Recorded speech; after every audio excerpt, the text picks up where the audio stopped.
आज class 10th का केसी Sinha math में एक्सरसाइज 4.1 का क्वेश्चन नंबर 3 का 2, 3, 4 और 5 करेंगे। तो इसका 2 है। एक दुकानदार 80 रुपये में कुछ किताबें खरीदता है। यदि किताब का मूल्य 1 रुपये कम होता है, वह सभी राशि में 4 किताबें अधिक खरीद लिया होता। तो ये क्वेश्चन है। तो इसमें बोला एक दुकानदार 80 रुपये में कुछ किताबें खरीदता है। तो हम मान लेंगे इसमें पहले माना किताबों की संख्या बराबर मान लेंगे x। तो ये हो जाएगा x। तो एक दुकानदार 80 रुपये में कुछ किताबें खरीदता है। तो ये हम मान लिए माना किताबों की संख्या x। बोला यदि किताब का मूल्य 1 रुपये कम होता है, तो इसमें आप करेंगे एक किताब का मूल्य बराबर हो जाएगा। इसमें बोला एक दुकानदार 80 रुपये में कुछ किताबें खरीदता है। तो मान लिए माना किताबों की संख्या x। फिर बोला है कुछ किताबें खरीदता है। यदि किताब का मूल्य 1 रुपया कम हो, तो सबसे पहले माना किताबों की संख्या x। तो एक किताब का मूल्य,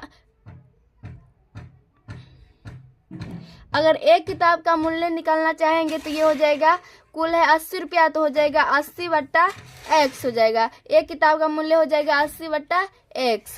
अब प्रश्न से उसके आगे बोला है यदि किताब का मूल्य 1 रुपये कम है, किताब का मूल्य 1 रुपये कम होता है, उसी राशि में 4 किताबें अधिक खरीद लिया होता। तो फिर से पढ़ रहे, इसमें बोला है यदि किताब का मूल्य 1 रुपया कम है, किताब का मूल्य, तो अब तो किताब का मूल्य 80 बट्टा x हो गया। इसमें बोला 1 रुपया कम है, तो 80 बट्टा x माइनस 1 हो जाएगा। और इसी में है वह उसी राशि में 4 किताबें अधिक खरीद लिया होता। उसी राशि में मतलब ये संख्या x मान ले, इसका हो जाएगा x प्लस 4 अधिक, ये इंटू में हो जाएगा, बराबर हो जाएगा। ये कुल है 80 रुपया, तो 80 हो जाएगा। बस इसमें हल नहीं करना है, बस इसको द्विघात समीकरण के रूप में करके छोड़ देना है, वही इसका आंसर हो जाएगा। तो इसको करेंगे तो ये आ जाएगा 80 माइनस x प्लस 320 बट्टा x माइनस में 4। इसमें ये गुना करा है बस, बराबर 80। तो ये हो जाएगा, तो ये ऐसे कट जाएगा, बराबर की उधर बच जाएगा। यहाँ से माइनस के x यहाँ पर होगा एक्स स्क्वायर, माइनस के x स्क्वायर प्लस के हो जाएगा 320, माइनस में हो जाएगा 4x।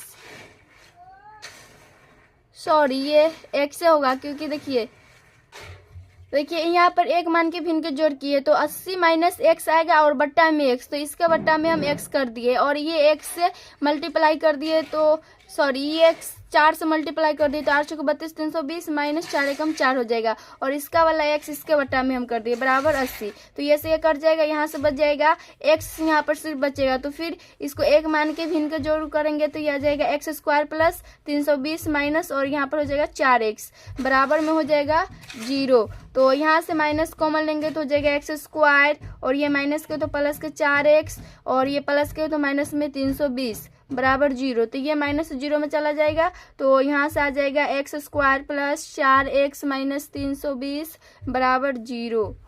तो इसको आगे हल नहीं करना है, इसको इसमें बस द्विघात समीकरण के रूप में करके छोड़ देना है, यही इसका आंसर हो जाएगा। अब इसका तीसरा है, एक कुटीर उद्योग एक दिन में कुछ खिलौने निर्मित करता है। प्रत्येक खिलौने का उत्पादन मूल्य रुपये 55 में से एक दिन में निर्मित खिलौनों की संख्या को घटाने से प्राप्त संख्या के बराबर है। किसी एक दिन कुल निर्माण लागत 750 रुपये थी। हम उस दिन निर्माण किए गए खिलौनों की संख्या ज्ञात करना चाहेंगे। तो इसको भी हल करके द्विघात समीकरण के रूप में बनाना है। तो इसमें बोला है एक कुटीर उद्योग एक दिन में कुछ खिलौने निर्मित करता है। तो मान लेंगे सबसे पहले माना उस दिन निर्माण किए गए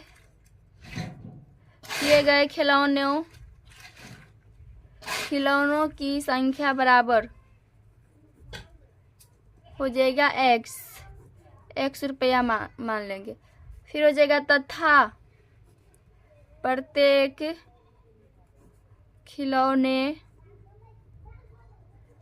खिलौने का उत्पादन मूल्य बराबर हो जाएगा। देखिए यहाँ बोला एक कुटीर उद्योग एक दिन में कुछ खिलौने निर्मित करता है। प्रत्येक खिलौने का उत्पादन ₹55 में से एक दिन निर्मित खिलौनों की संख्या को घटाने से प्राप्त संख्या के बराबर है।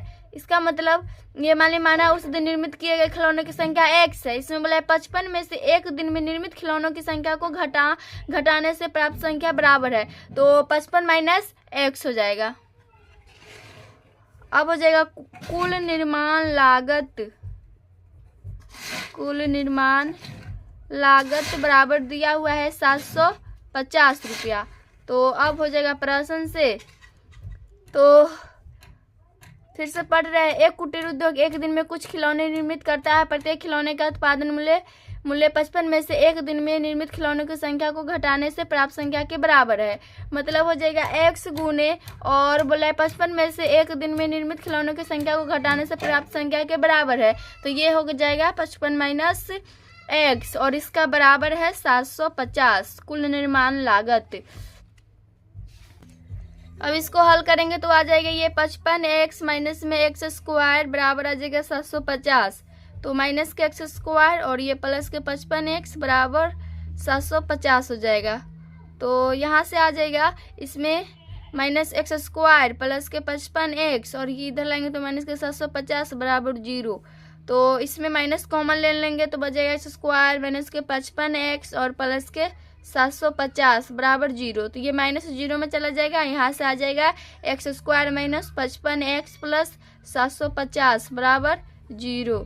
तो ये द्विघात समीकरण के रूप में बस इसको करना है, यही इसका आंसर हो जाएगा। अब इसका चौथा है, दो धनात्मक पूर्णांक के वर्गों का योग 117 है। यदि छोटी संख्या का वर्ग बड़ी संख्या के 4 गुना के बराबर हो तो हमें संख्या को ज्ञात करने की जरूरत है। इसमें भी द्विघात समीकरण बनाना है।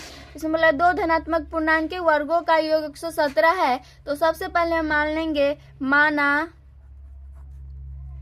माना छोटी संख्या में हम मान रहे हैं, माना ऐसे भी यहाँ पर छोटी संख्या दिया हुआ है तो मान लेंगे माना छोटी संख्या बराबर x तथा बड़ी संख्या को मान लेंगे y।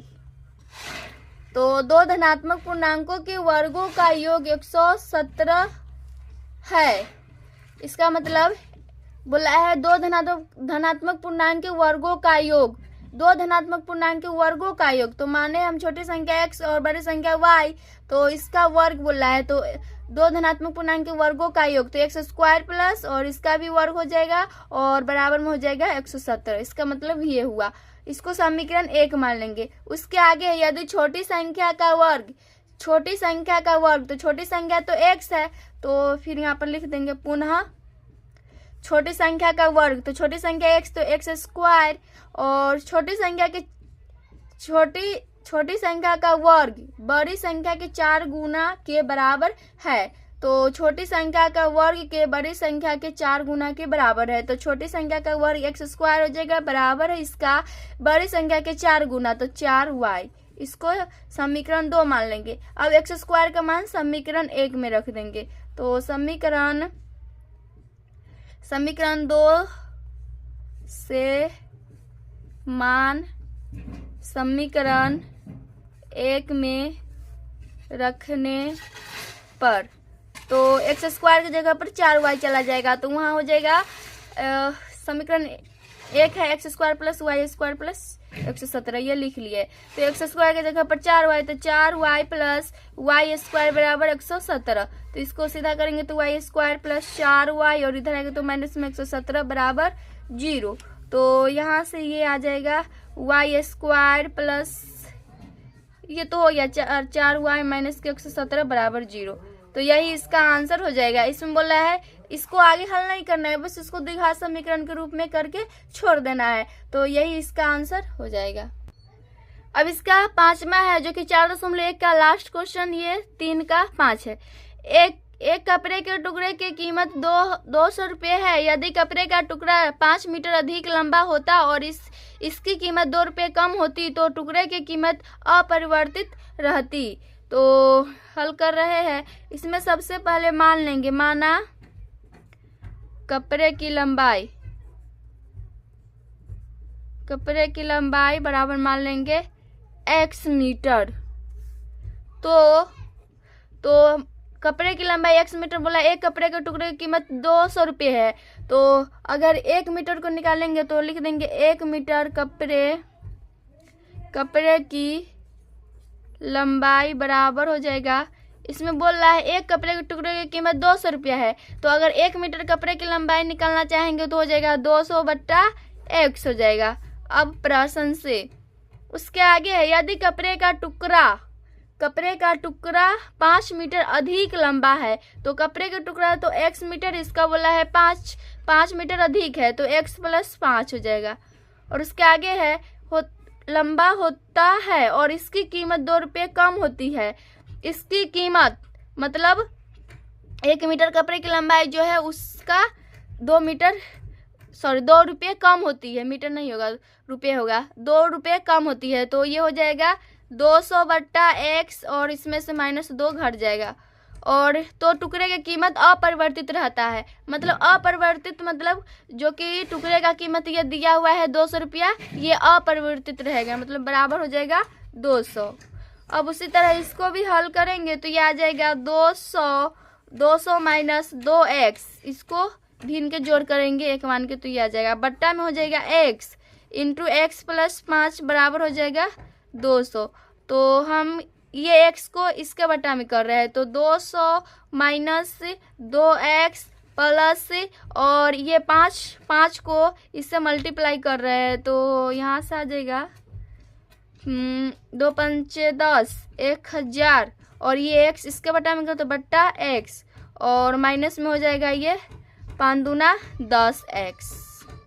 ये 5 को बस ये दोनों से मल्टीप्लाई करा है और ये वाला x इसके बट्टा में कर दिया और ये दोनों को इससे मल्टीप्लाई कर दिए बराबर 200। तो ये से ये कर जाएगा बराबर की इधर उधर, यहाँ से आ जाएगा माइनस के, फिर इसको एक मान के भिन्न के जोड़ घटाव करेंगे तो यहाँ पर आ जाएगा माइनस के x आएगा, इससे हम तो -2 x² प्लस के हो जाएगा 1000 और माइनस को हो जाएगा 10x और बराबर में हो जाएगा बराबर में 0। तो इसको करेंगे तो ये आ जाएगा, यहाँ से -2 कॉमन लेंगे तो बच जाएगा x², -2 कॉमन ले रहे तो x² और ये माइनस में हो जाएगा 2 × 5 = 10, 500 और ये प्लस हो जाएगा 2 × 5 = 10, 5x बराबर 0। तो यहाँ से आ जाएगा x² सीधा करें तो x² + 5x माइनस में 500 बराबर 0। तो इसको बस द्विघात समीकरण के रूप में करके छोड़ देना है तो यही इसका आंसर हो जाएगा।